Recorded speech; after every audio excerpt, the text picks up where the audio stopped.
जी, ये क्वेश्चन काफ़ी इंटरेस्टिंग है और इसमें एक डिफरेंट सा कॉन्सेप्ट है कि हम यहाँ पे एक्सेलरेशन को डायरेक्शन के पॉइंट ऑफ व्यू से भी डिस्कस करेंगे और उसके मैग्नीट्यूड के पॉइंट ऑफ व्यू से भी, तो हमें ज़्यादा चीज़ें क्लियर होंगी। देखते हैं जी इसमें क्या कह रहे हैं कि a boy throws a ball vertically upward, it rises to a maximum height where it is momentarily at rest and then falls back to his hand.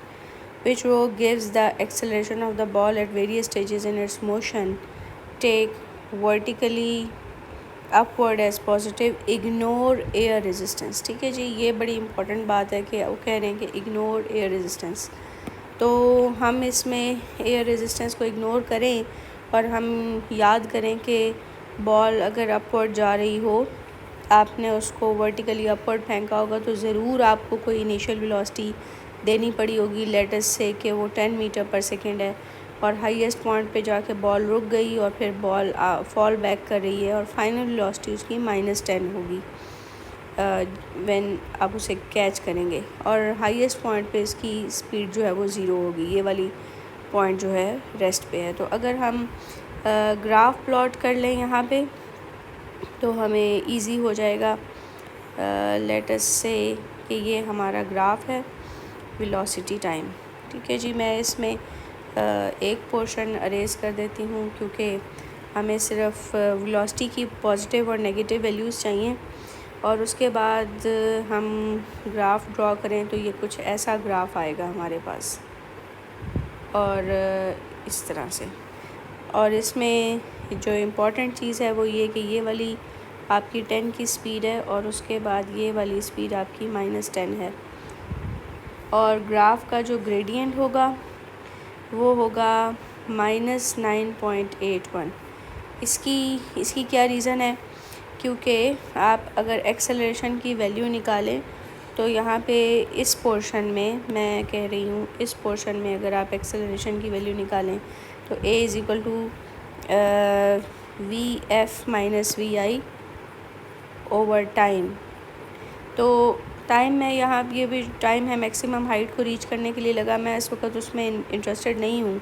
तो फाइनल वेलोसिटी आप देखेंगे कि फाइनल वेलोसिटी की वैल्यू कम होगी और initial की value ज़्यादा होगी और ये आंसर नेगेटिव में निकलेगा और ऑब्वियसली 9.81 ही निकलेगा सॉल्व करने के बाद, क्योंकि आप जानते हैं कि ये कांस्टेंट एक्सेलरेशन है क्योंकि F net is equal to W and ma is equal to mg।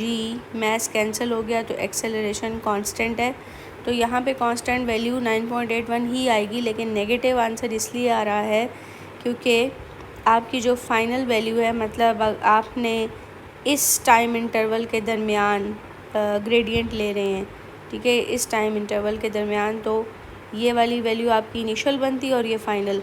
तो चूँकि फ़ाइनल वैल्यू लेस है इनिशियल वैल्यू से, इसलिए आपका आंसर नेगेटिव आ जाएगा।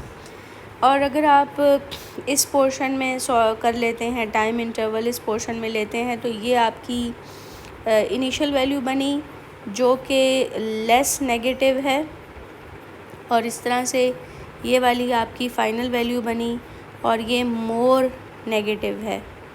ठीक है जी, ये मोर नेगेटिव हो गई।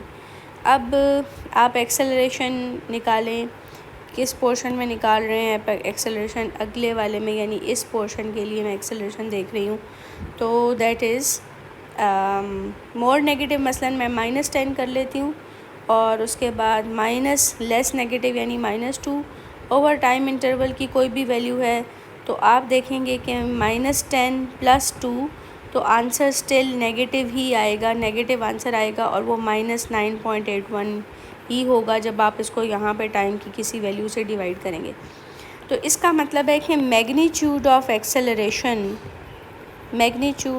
एक्सेलरेशन नेगेटिव है कब, चाहे बॉल ऊपर जा रही हो चाहे बॉल नीचे आ रही हो, लेकिन इसमें शर्त ये है कि आपका रेफरेंस पॉइंट जो था वो ग्राउंड था, यानी ग्राउंड से आप अगर बॉल को ऊपर की तरफ फेंकेंगे तो रेफरेंस पॉइंट अगर आपका ग्राउंड होगा तो एक्सेलरेशन का मैग्नीट्यूड नेगेटिव ही निकलेगा।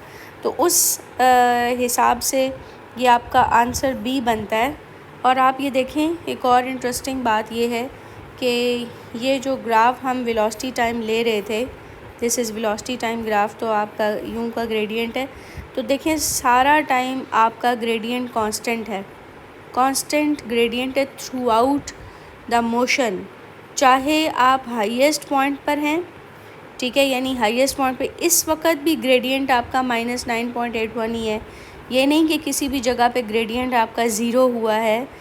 तो और दूसरी बात है कि ग्रेडियंट नेगेटिव भी निकला है। इम्पॉर्टेंट पॉइंट ये भी है कि आपका ग्रेडियंट आप जिस जगह पर भी, आपने पर्पल पोर्शन में भी देख लिया था, ग्रीन पोर्शन में भी देख लिया था, मैंने आपको शो करवाया है कि ग्रेडियंट की वैल्यू नेगेटिव ही निकल रही है।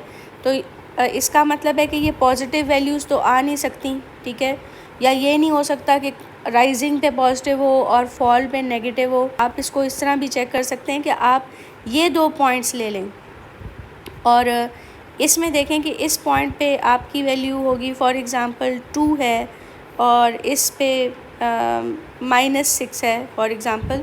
तो आपका ये वाला जो टाइम है ये इनिशियल है, तो इसलिए ये इनिशियल वेलोसिटी होगी, और ये वाला टाइम फाइनल है तो ये आपकी फ़ाइनल वेलोसिटी होगी। तो acceleration is equal to vf minus vi over time, और फाइनल वेलोसिटी नेगेटिव, ठीक है जी, और वो बड़ी वैल्यू है माइनस इनिशियल वेलोसिटी ये। तो आंसर आपका ओवरऑल नेगेटिव बनेगा जब आप इसको टाइम से डिवाइड करेंगे, और दैट विल बी -9.81 कांस्टेंट होगा।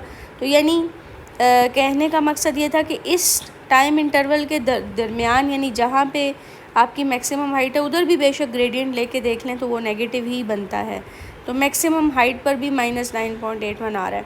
ये तो हो गई मैग्नीट्यूड के कॉन्सेप्ट से हमारी डिस्कशन इस पे। अब अगर आप डायरेक्शन की बात करें तो डायरेक्शन की बात करने पे ये अगर अर्थ है और आपने एक बॉल को ऊपर की तरफ उछाला है और फिर वो वापस आ रही है, आप हाथ में उसे कैच कर लेते हैं, तो weight always directed downward. Ball चाहे मैक्सिमम हाइट पर है, चाहे वो ऊपर जा रही है, चाहे नीचे आ रही है, उसका वेट डाउनवर्ड ही होगा। तो W is equal to mg, और वेट अगर डाउनवर्ड है तो g भी डाउनवर्ड है, because they are vector quantity, ये आपको पता है स्केलर है। तो वेट की जो डायरेक्शन वेट की होगी वही g की भी होगी। और यहाँ पर देखें ज़रा, उसने कहा है कि अपवर्ड इज़ पॉजिटिव, यहाँ पे वो कह रहा है कि अपवर्ड पॉजिटिव है, तो अगर अपवर्ड पॉजिटिव है तो डाउनवर्ड क्या होगा, नेगेटिव होगा। तो ये इस वजह से भी, यानी डायरेक्शन भी आपकी नेगेटिव ही होगी। डायरेक्शन का कॉन्सेप्ट अगर आप जहन में लाएं तो चाहे आप हाईएस्ट पॉइंट पे हैं तब भी वेट आप पे एक्ट कर रहा है, डाउनवर्ड है, चाहे आप राइज कर रहे हैं तब भी वेट एक्ट कर रहा है डाउनवर्ड, फॉल कर रहे हैं तब भी वेट एक्ट कर रहा है और वो भी डाउनवर्ड ही एक्ट कर रहा है।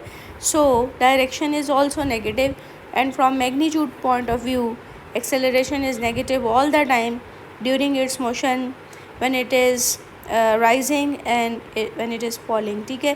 बट ये याद रखिएगा कि आपने ऑब्जेक्ट को नीचे से ऊपर फेंका था, यानी ग्राउंड आपका रेफरेंस पॉइंट था, और अगर आप ऑब्जेक्ट को ऊपर से फेंकें, यानी यहाँ से आपने ऑब्जेक्ट को फेंका, फॉर एग्ज़ाम्पल किसी बॉल को फेंका, वो नीचे गिरी और फिर राइज़ कर रही है, तो इसके लिए फिर थोड़ा सा डिफरेंट सिचुएशन है, ये हम किसी और उसमें डिस्कस करेंगे।